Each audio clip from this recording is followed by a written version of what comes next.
Hey everyone, welcome back to the channel. In today's video, we're going to be building a performance clutch disc, step by step. I'll show you how to install the springs into the disc hub, assemble the hub and disc plate, secure everything with rivets, and finally, add the friction material to complete the disc. So let's dive in. First, let's get started by installing the springs into the disc hub. The springs are a key part of a performance clutch disc, as they help control the engagement and disengagement of the clutch. I'll be using these high-tension springs, which are designed for heavy-duty performance. You'll want to make sure each spring is properly seated in its designated slot in the hub. It's important that the springs are placed evenly to maintain balance when the clutch disc is spinning at high speeds. Once all the springs are installed, it's time to assemble the hub and the disc plate.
You'll want to make sure these two pieces align perfectly.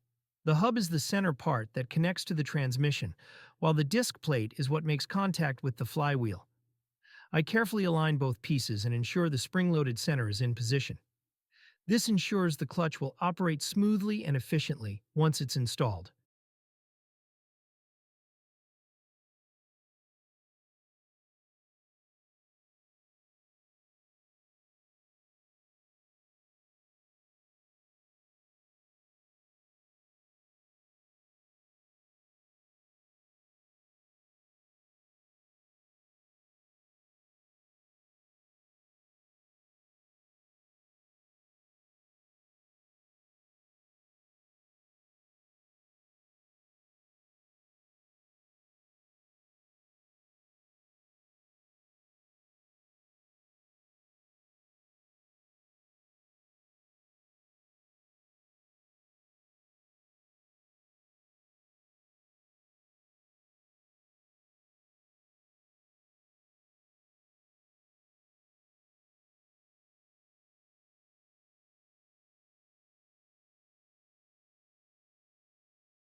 Now it's time to secure everything by adding rivets.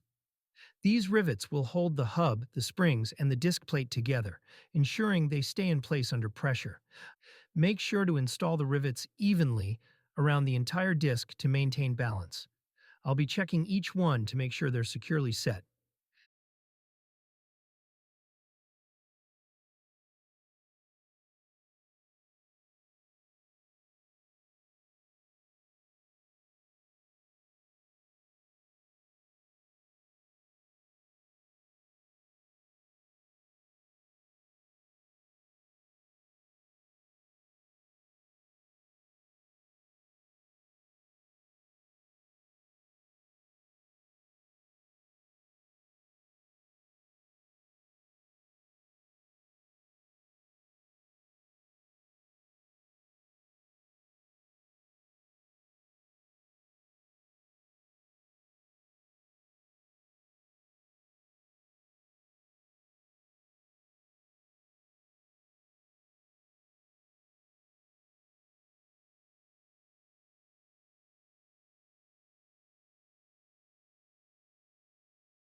Next up, we're going to add the friction material to the disc plate.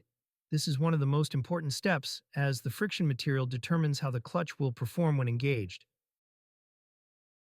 For high-performance builds, it's important to use a high-quality friction material that can withstand heat and pressure. Once the friction material is in place, I'll use rivets again to secure it to the disc. This ensures that the friction material stays in place under all conditions. I'm carefully riveting the material, making sure to work evenly around the entire perimeter of the disc.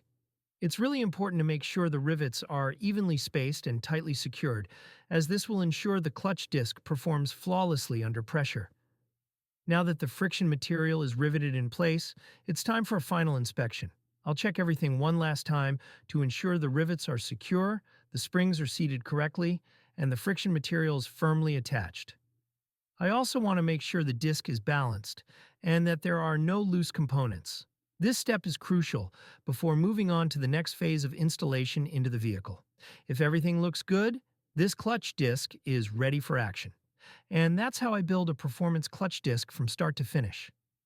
It's all about precision and quality, especially when you're working with high-performance components. I hope you enjoyed the video, and if you did, don't forget to like, comment, and subscribe for more behind-the-scenes looks into the world of performance car parts. Drop a comment if you have any questions or suggestions for future videos. Thanks for watching, and I'll see you in the next one.